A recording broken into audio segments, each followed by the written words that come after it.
Good afternoon, student. So today we study about tapeworm. इससे पहले हमने पढ़ा था थ्रेडवर्म के बारे में. हम डिजीज पढ़ रहे वर्म इन्फेस्टेशन के बारे में. हेलिमेंथिक की डिजीज है ये.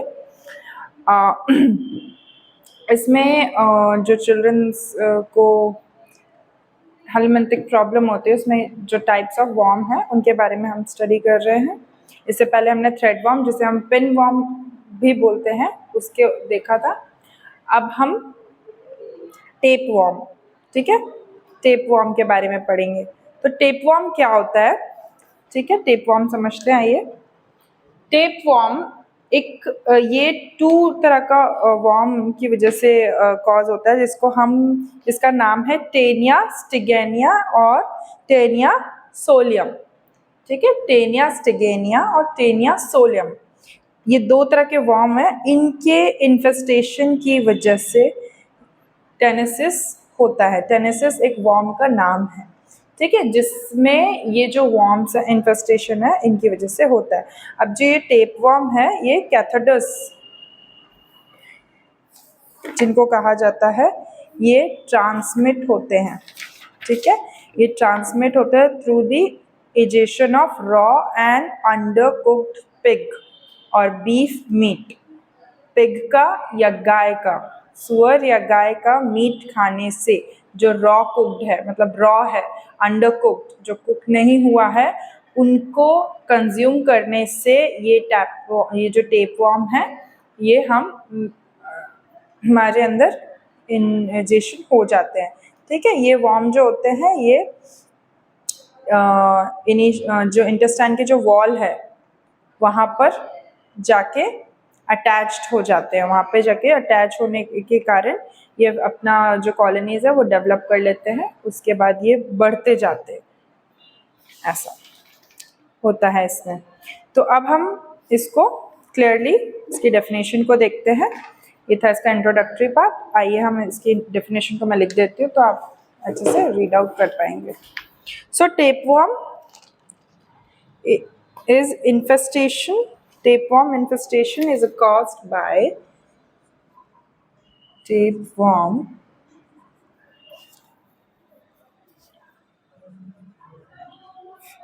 infestation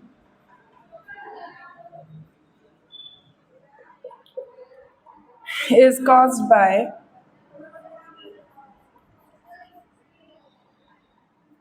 two worms called Taenia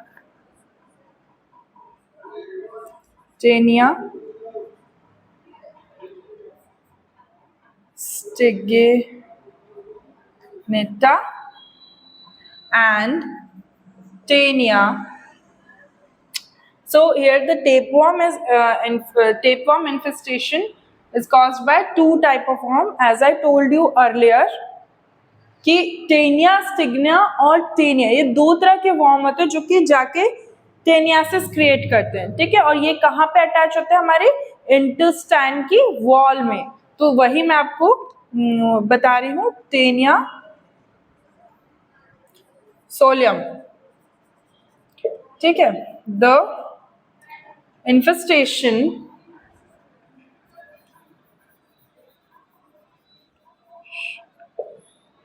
is referred to as teniasis. Tapeworm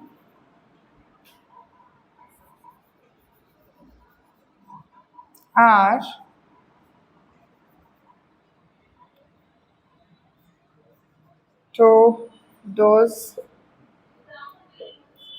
these infestation can be transmitted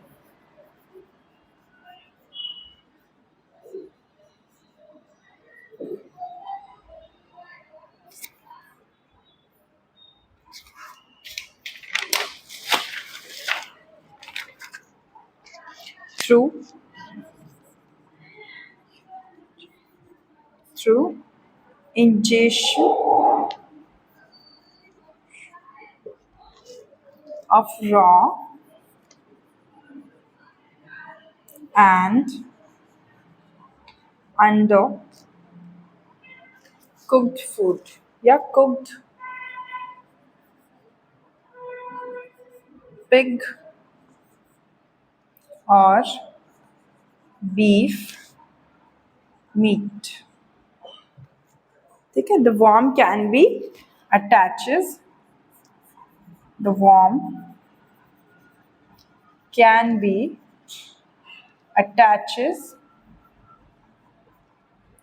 to the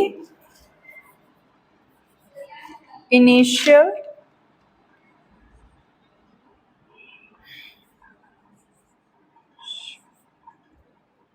wall of the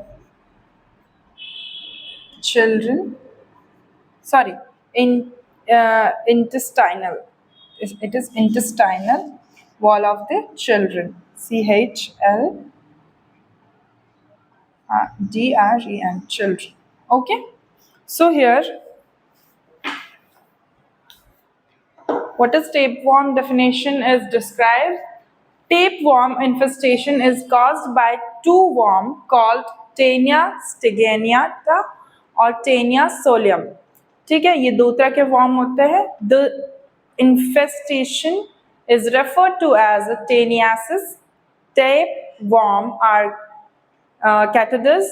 These infestation can be transmitted through ingestion, okay, of raw and undercooked beef meat. ठीक है, इनकी वजह से होता है. The worm can be attaches to the intestinal wall of children.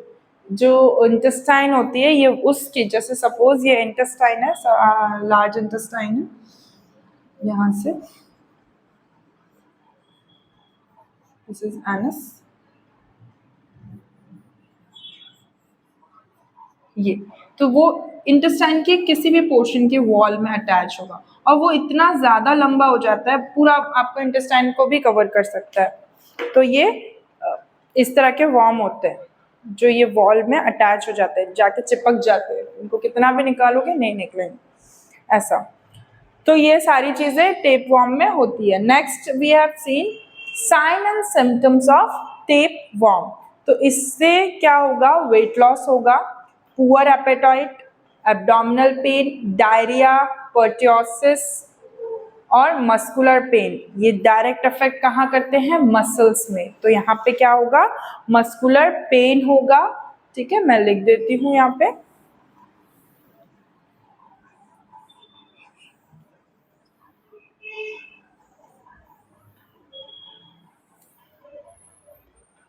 यहाँ पे क्या होगा, मस्कुलर पेन. ठीक है, उसके बाद यहाँ पे डायरिया होगा.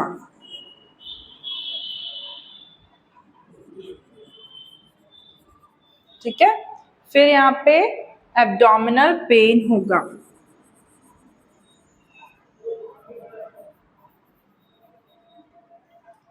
ठीक है, फिर पुअर एपेटाइट और वेट लॉस होगा.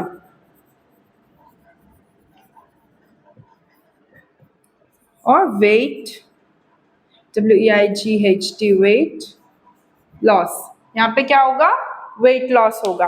तो ये सारे इसके साइन एंड सिम्टम्स होंगे. क्या होगा यहाँ पे, सबसे पहले मस्कुलर पेन होगा, डायरिया होगा, एब्डोमिनल पेन होगा, पुअर एपेटाइट मतलब लॉस ऑफ एपेटाइट भी बोल सकते हैं इसको, बहुत ही मतलब भूख भी होगी तो मतलब ज़्यादा ठीक तरीके से नहीं खा पाएगा, वेट लॉस होगा.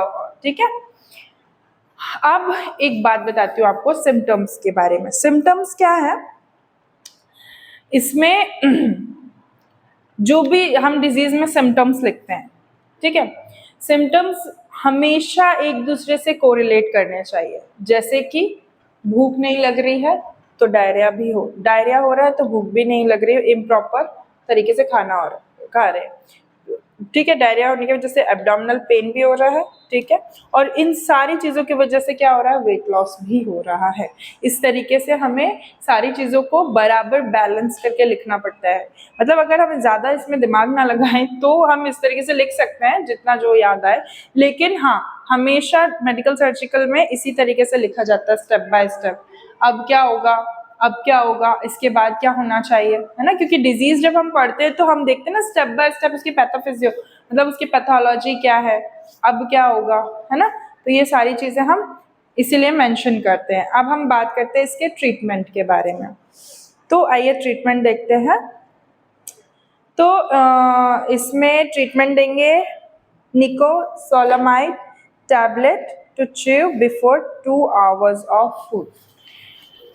खाना खाने के पहले 2 घंटे पहले, ठीक है। ट्रीटमेंट में क्या कर रहे हैं हम यहाँ पे, give निकोलसमाइड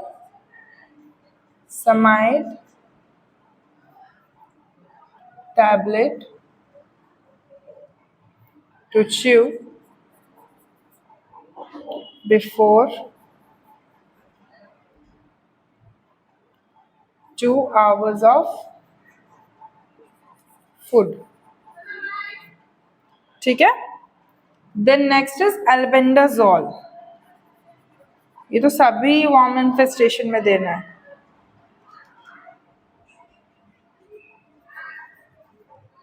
can also be given, okay. यहाँ पे ट्रीटमेंट में हम इस तरीके से, अब जो ये, हाँ, अब ये जो नियोसोलामाइड ट्रीटमेंट जो हम कर रहे हैं वॉर्म इन्फेस्टेशन में, इसमें एज और डोज का भी कैलकुलेशन करना है ड्यूरिंग अ डे, ठीक है। फॉर एग्जाम्पल हमने एज, और अगर हमने ऐसे ही दे दिया तो ऐसे में डोज हाई होने की वजह से प्रॉब्लमेटिक हो सकता है, हाई रिस्क में जा सकता है। तो उस कंडीशन में हम यहाँ पे क्या करेंगे, हम एज के अकॉर्डिंग डोज कैलकुलेट करेंगे। सपोज 2 years का बच्चा है, ठीक है, तो उसका डोज कितना होगा, 500 mg, ठीक है, और सिंगल डोज होगा। उसके बाद ड्यूरेशन कितना होगा, 1 day।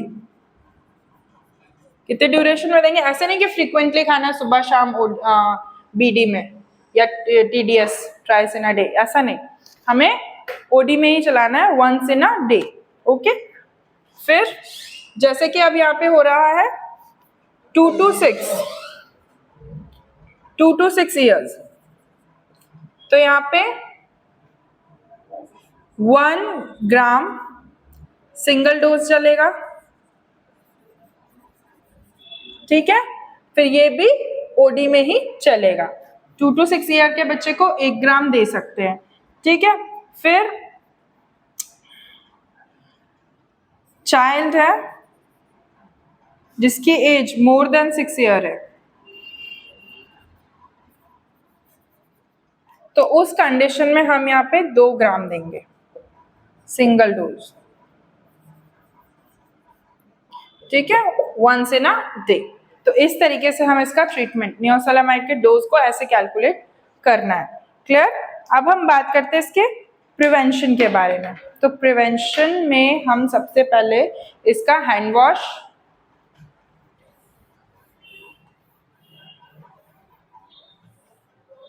प्रिवेंशन के बारे में बात करते हैं हम इसके। तो यहाँ पे प्रिवेंशन लिखते हैं हम, यहाँ सबसे पहला प्रिवेंशन, वॉश हैंड रेगुलरली, ठीक है, मतलब जब भी जो भी करो उससे सोप और वाटर से धो, ठीक है। After that avoid use of raw and undercooked food,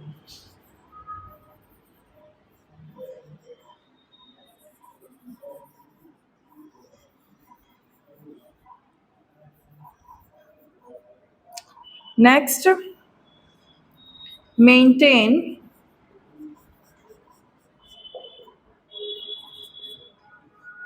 personal hygiene,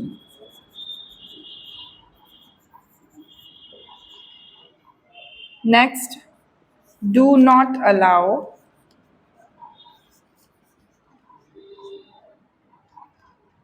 the child to eat mud. ठीक है, फिर fifth is give daily bath to the child. Next is 6, clean perineal area always. Next, cut short nails.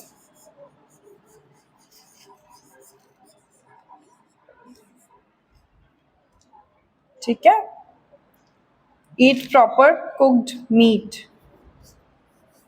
Eat proper cooked meat. So these are the prevention. Now let's discuss about the prevention. Prevention में हमने क्या देखा? Wash hand with soap and water. क्या करना है? Soap और water से hand wash करना है. अवॉइड करना है रॉ को अंडर कुक्ड फूड को, जो पके हुए ना हो. पर्सनल हाइजीन हमेशा मेंटेन करना है. कभी भी चाइल्ड को अलाउ नहीं करना है कि वो मिट्टी खाए. ठीक है, मतलब उसको खाने नहीं देना है, इससे और ज़्यादा चांसेस बढ़ेंगे एलिमेंटिक प्रॉब्लम्स के. फिर डेली बाथ हमेशा मेंटेन करके रखना है अपना पर्सनल हाइजीन. डेली बाथ के लिए बोलना है. क्लीन हमेशा रखना अपना पेरिनियल एरिया, उसको कभी गंदगी नहीं रखना है. कट शॉर्ट नेल्स रहना है. नेल्स हमेशा, क्योंकि इरिटेशन होगी तो नेल्स की वजह से वहाँ पे घाव हो सकता है, लेशंस आ सकते हैं, तो वहाँ पे शॉर्ट नेल्स रखने हैं. ईट प्रॉपर कुक्ड मीट. ठीक है, और यूज ऑफ टॉयलेट्स, हमेशा टॉयलेट्स का यूज करें. और प्रॉपर डिस्पोजल होना चाहिए एक्सक्रीटा का. जो भी हम वेस्ट निकाल रहे हैं हमारा, उसका प्रॉपर डिस्पोजेबल और ये डंप करने के लिए वहाँ पे प्रॉपर सैनिटेशन के लिए, एक्सक्रीटा का वेस्ट निकलने के लिए प्रॉपर स्टोरेज होना चाहिए. तो ये हमने पढ़ा आज. Tape warm. टेप वॉर्म में हमने क्या क्या देखा? आज के लिए बस इतना ही हम डिस्कस करते हैं, जल्दी से समराइज करते हैं. टेप वॉर्म में हमने देखा कि वॉर्म इन्फेस्टेशन कैसे होता है. 2 तरह के वॉर्म इसमें कॉज करते हैं, जिसके कारण टेनियासिस होता है. ठीक है, ये ट्रांसमिट होता है रॉ अंडर कुक्ड फूड से. इसके साइन एंड सिम्टम्स में हमने weight loss, poor appetite, abdominal pain, diarrhoea और मस्कुलर पेन के बारे में देखा. ट्रीटमेंट में हमने इसमें निकोसमाइड जो टैबलेट है उसको कैसे खाना है उसके बारे में देखा. ठीक है, और उसके डोजेस के बारे में हमने उसकी डोजेस को कैलकुलेट किया, और फिर अल्बेंडाजोल टैबलेट या साइरप, दोनों में से कुछ भी एक देना है. फिर प्रिवेंशन के बारे में हमने देखा. प्रिवेंशन में हमने प्रॉपर हैंड वॉश के लिए avoid raw undercooked food, maintain personal hygiene, do not allow to eat mud to the children. ठीक है, और डेली बात, ये सब देखा. तो आज के लिए बस इतना ही. आज कल हम पढ़ेंगे hook warm infestation. Thank you class.